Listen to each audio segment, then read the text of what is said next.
Okay, we are at a furnace revisit. This is the one where I had parts of the heat exchanger missing. And when I got it out, the side skirts of the heat exchanger were missing. So, for the third time,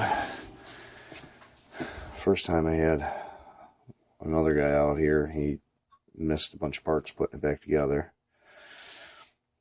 Then I came out here, didn't realize those were missing, but I knew the back baffle was missing. So when I got it about halfway out, I'm like, oh, the side skirts are missing. So I had to get the customer heat. It's been, in the single digits here in Michigan, so I had to get them heat, bump up the blower, to get it running because it was overheating. So now I got to take the whole dang heat exchanger out again. And then I got to actually put the side skirts on and put it all back together. Take it out, put it all back together again. Third time. So I'm just revisiting this furnace. Here I am 20 minutes later with the heat exchanger out. Don't take much to get them out. I've done so many of these, hundreds.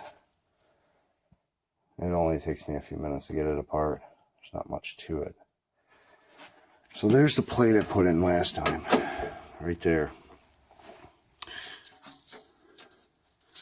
So these side skirts.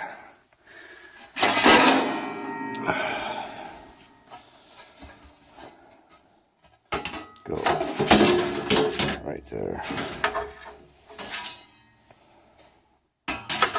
Right there. And yes, let's get an angle. That goes towards the heat exchanger, like so. So let me get them on there. One screw back there. And one screw right there. I had someone make a comment about how the manufacturer doesn't screw up. And the funny thing is, like I said, I've did hundreds of these.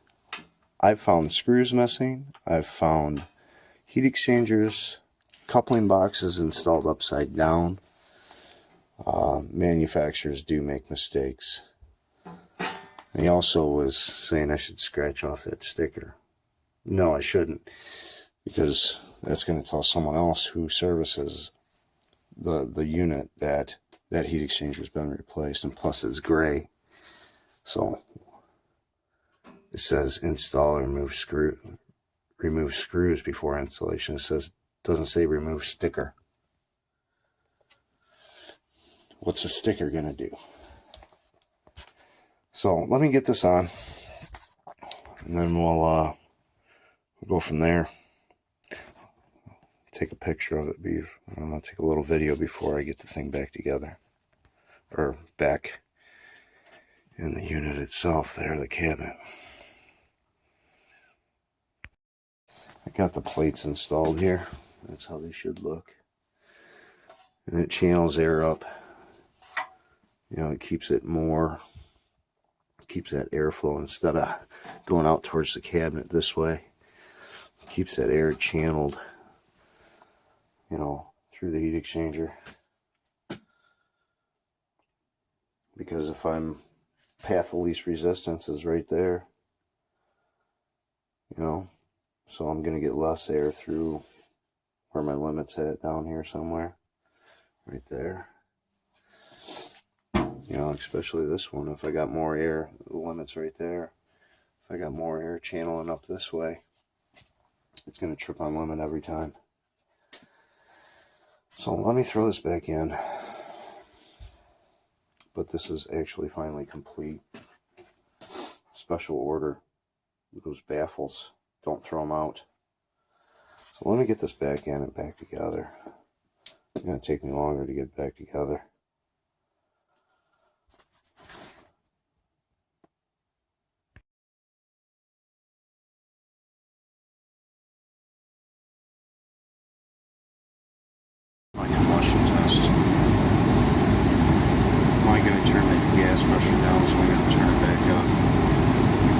temp is really low. My return right now is about 64 degrees. Supply I'm not sure about, but I need to crank it up a little. I gotta let it run. I gotta let it fill that trap too. That'll give me a better oxygen. So I'm gonna let it run, because when I had to take everything apart, that trap got empty. So now when this inducer motor is spinning, it's sucking air right there. So it's gonna throw my oxygen off. So let me let it run. I let it run, condensate trap filled up. I'm going to make a slight adjustment to the gas pressure to bring the oxygen out.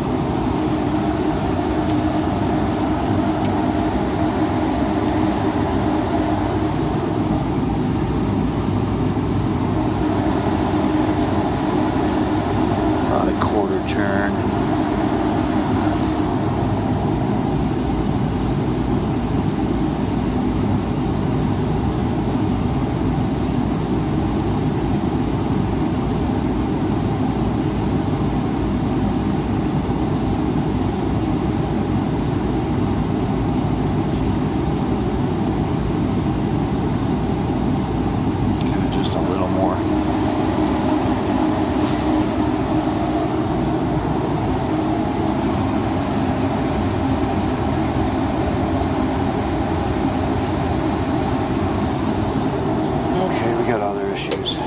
Still going off on limit. Got high-speed fan going.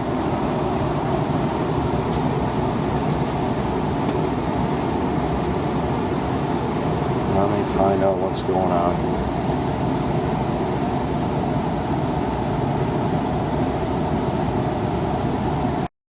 Well, I went off on limit again. The gas pressure, I didn't take a manometer reading, but I'm just going off my analyzer. That's about as far as I could push it with. I noticed afterwards we had some return issues. There isn't enough return for that furnace. Yeah, it was. It's a little restricted on return. I got the manometer in there. I got the static pressure reading. I was getting like 0.8 on the return. So supply I was getting like 0.5. So yeah, it's got an issue. So I might have to go back and check out the ductwork and see what's going on there. See if he's got, he had the basement redone, so he might have some return disconnected or blocked off. I don't know, I'm not sure. Couldn't really get a final video on the combustion analysis and everything else. I had a customer right there, and he was on top of me the whole time. So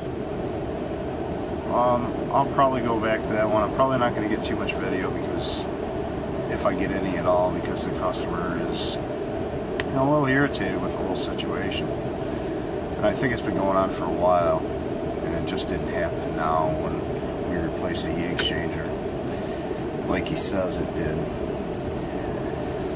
So that's it for this one. This is just that revisit on that heat exchanger I had to take out again. Alright guys, like and subscribe, and I'll see you on the next one.